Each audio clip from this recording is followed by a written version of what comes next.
What's up, YouTube?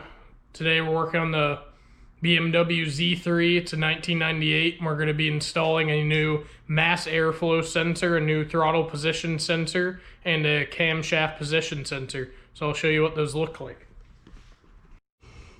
Alright, so here we got the three sensors next to each other. We got mass airflow. It's going to go on the intake line. We got throttle position. That's going to be going on the throttle body. And we got the camshaft sensor right here. So I'll show you guys how to install these. Alright guys, so I'm going to show you where each of these sensors are. So first, the throttle position sensor. You can see it's right here, matches up. This is the 1.9 liter engine, the 4-cylinder that comes in the 98 Z3s. You can see here's the mass airflow sensor, and it will be just like this orientation. And then the camshaft sensor is the one that's going to take us the most time. So as you can see on the new one, here's the sensor, and the wire's connected to this plug. Alright, so when you look down in here, behind your fan shroud, right back in here, that's where that plug starts for the wire, and then that runs all back through here. This is the same wire, right? Trying to get you light right here, and it goes back. It's underneath here, so we're gonna have to undo this bolt here, these things right here, the hose. We're gonna have to undo this longer bolt here. We're gonna undo one back here, these two here, and then after that we're going to be able to lift this entire thing up and over to be able to get access to that sensor. So I'll be undoing that, and then I'll show you after that.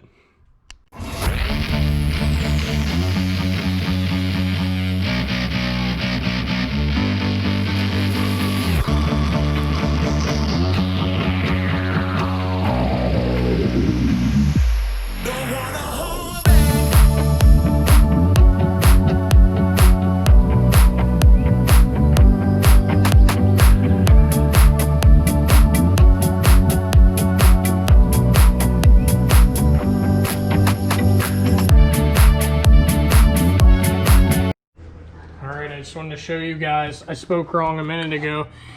The plug that I said was in the front, I don't know why I said that. It's actually the sensor itself, because your camshaft is on the top. And the plug is what's underneath all this intake manifold right here.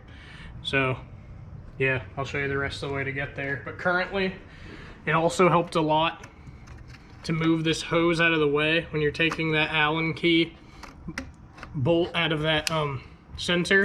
So I'll show you that just was connected like this. Get closer right here. So see where these two tabs are with the places for your fingers where it has the grips cut into it. Pinch on both sides and pull back, and then just move that out of your way. It'll give you more access to the hole that you need to get to. All right.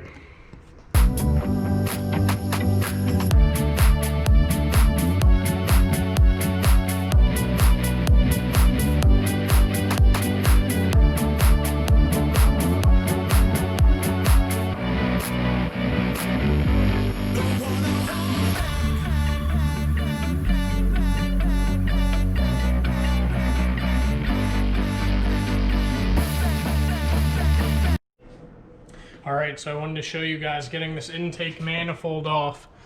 There's a bolt back here that is hard to get to. It's hard to get to back here. It's under this wire shroud.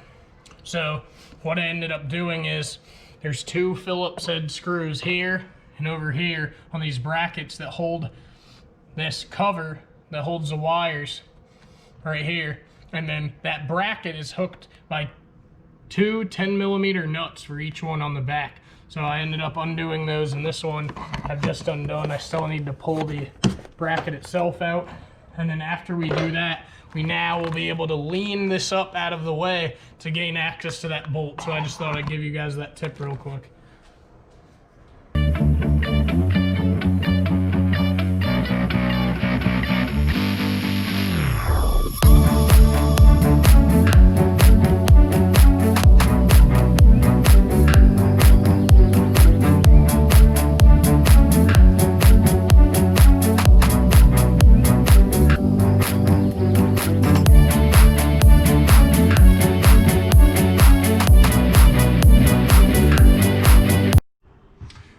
so now that we've gotten that last bolt off, I ended up not being able to get it with an 11mm for some reason. I don't know why it wouldn't fit right. It was a little rounded off. I don't know if someone did this job before on this engine, but I ended up using a 7/16" opening wrench and got it off pretty easily with that. So if one of you runs into the same problem, I'd try that. Now that that's all undone, I've got it up off of here. Really all I had to do was lift from this side. I took a wide screwdriver like this, fit it between this gasket and this tube here, and just helped lift that part off those studs right there. It came off nicely, so now we'll gain access.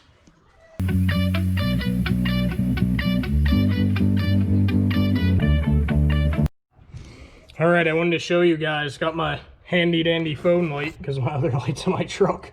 Down under here, once you have this open, this right plug right here is the one that you're going to want to undo. That's the other side that it goes to the camshaft sensor right here. Because there's two that look exactly the same. It's the right one. Alright.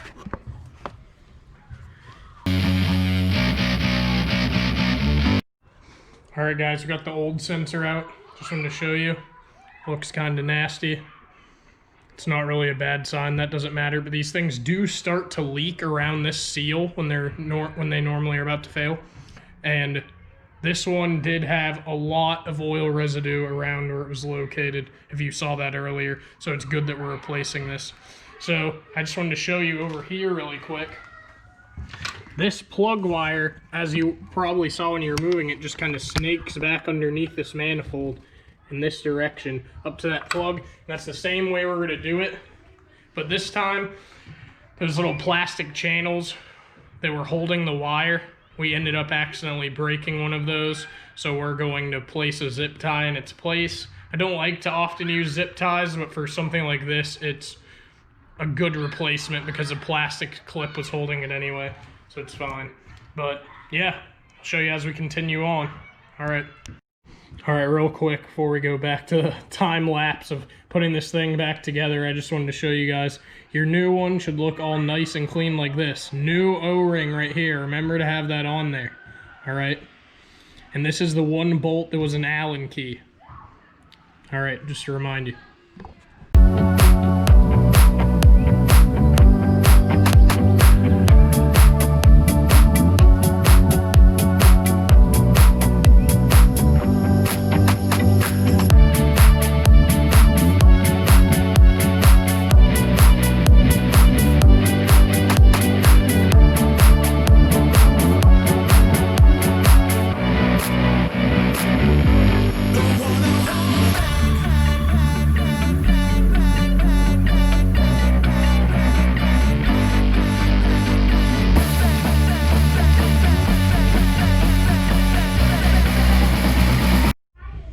Alright, we got this thing back together, bolted down the manifold.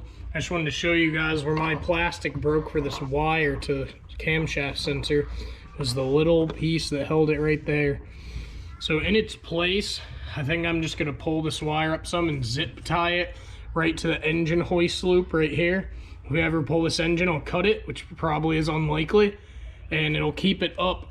The key to me right here is to keep it up off of the radiator hoses right there and the thermostat, because we don't want this wire getting too hot, so we're just keeping it up off those, and we'll be good. So however you decide to do it.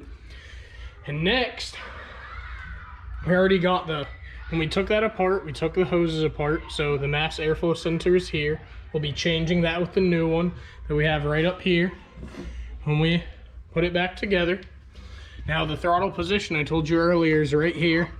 It's held in with 2 Phillips head screws, and that's all it'll be. So get that swapped out, put your hoses back together with the new mass airflow sensor, and you'll be good to go.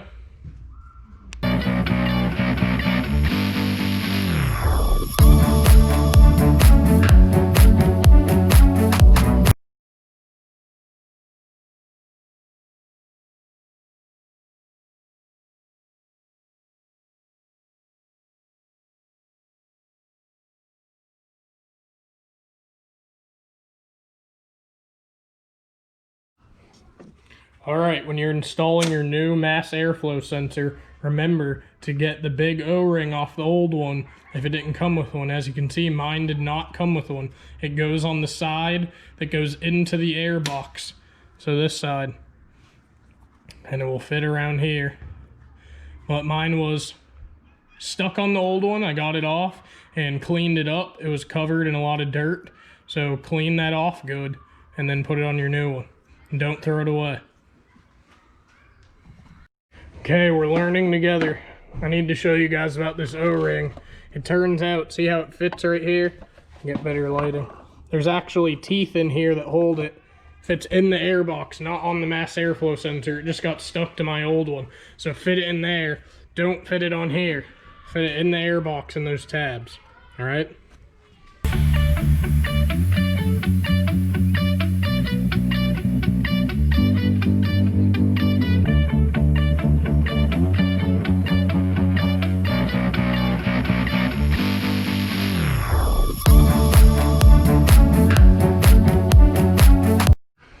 Alright, so now we got the new mass airflow sensor, all the clamps tightened down. Don't forget your clips on your air box. We got the new throttle position sensor and the new camshaft position sensor. Hopefully this fixes a little shaking we were having. We threw a few codes for that. Had to use a software to scan this thing through the old school connector right here, you know. Old school BMW one, 1998, because the OBD2 plug inside of this car is broken, and really they're more just for show on these cars anyway. Oh hey, and don't be like me. Remember to hook your brackets back on the back right there. That's the last thing. So I'll put that on after I send you guys off. But if you're having a slight twitching to your engine, any of these could be your problem.